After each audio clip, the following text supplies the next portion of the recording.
Hello दोस्तों, मैं दिनेश और आप सभी का स्वागत है मैथ स्टडी यूट्यूब चैनल पे। दोस्तों, इस वीडियो में हम क्वेश्चन बनाने वाले हैं चक्रवृद्धि ब्याज से संबंधित। तो ये सवाल बहुत ही ज़्यादा कॉम्प्लेक्स बन जाता है अगर आपको इस तरह का सवालों का प्रैक्टिस नहीं हुआ है तो आइए इस सवाल को हम सॉल्व करते हैं। यहाँ पे ये सवाल है, ब्याज की गणना तिमाही चक्रवृद्धि ब्याज के आधार पर करने पर 2,50,000 रुपया की राशि 16% वार्षिक दर से 9 महीने का चक्रवृद्धि ब्याज ज्ञात करना है। तो आइए इस सवाल को सॉल्व करते हैं। सबसे पहले आप लोगों को नज़र डालना होगा रेट पर। रेट दिया हुआ है वार्षिक, उसके बाद ब्याज किस तरह काउंट कर रहा है तो तिमाही। टोटल कितने हैं तो 9 महीने का है। अगर 9 महीने में वह काउंट कर रहा है तिमाही, तो 9 महीने में 3-3 माह का कितने स्लॉट बनेगा तो 3 स्लॉट बनेगा। ठीक है, कितना स्लॉट 3 स्लॉट। यहाँ पर रेट जो दिया हुआ है वह वार्षिक दिया हुआ है और जो ब्याज वह काउंट कर रहा है वह तिमाही काउंट कर रहा है। तो यहाँ पे हम लोगों को रेट में भी चेंजिंग करना पड़ेगा। यानी ये जो 16% जो वार्षिक दर दिया हुआ है यह क्या है तो यह पूरे 12 मंथ का है। तो 12 मंथ बराबर हम लोग कर सकते हैं क्या 16%। यहाँ पे जब हम लोग निकालेंगे कि एक मंथ का अगर ब्याज निकालें तो कितना आ जाएगा 16/12 और हम लोगों को निकालना है कितना, यानी तिमाही ब्याज दिया हुआ है तो इसीलिए हम लोग इसमें निकालेंगे क्या 3 से मल्टीपल करेंगे। ठीक है, ये आ जाएगा तिमाही ब्याज।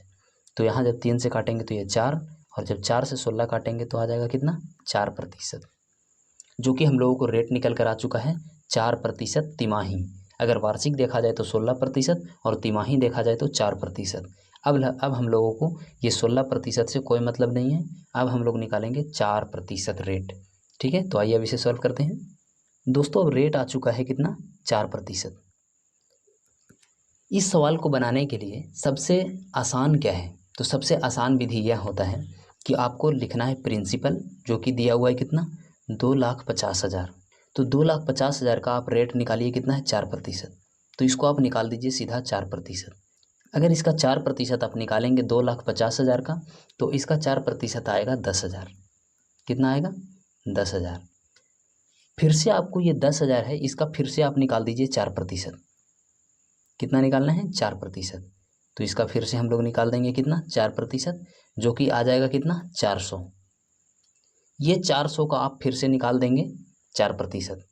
तो 400 का जब 4% निकालेंगे तो ये कितना आ जाएगा, ये आ जाएगा 16।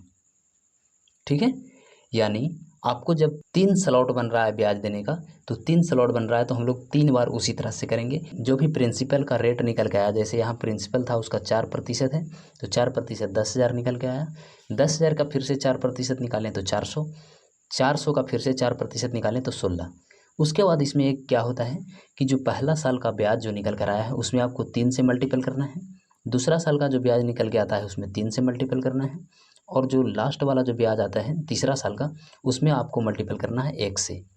तो 10,000 में 3 से अगर मल्टीपल करें तो 30,000, 400 में अगर 3 से मल्टीपल करें तो 1,200, यानी 30,000 और 1,200 31,200 और यहाँ पे 16 गुने 1 तो यह हो जाएगा 16। तो 31,216। तो इसका करेक्ट आंसर हो जाएगा ऑप्शन नंबर ए। ये सबसे शॉर्ट तरीका है। अगर आप दूसरा तरीका से बनाते हैं तो यह बहुत लॉन्ग जाएगा। तो अगर आपको वीडियो अच्छी लगी तो वीडियो को लाइक एंड चैनल को सब्सक्राइब कीजिएगा। धन्यवाद।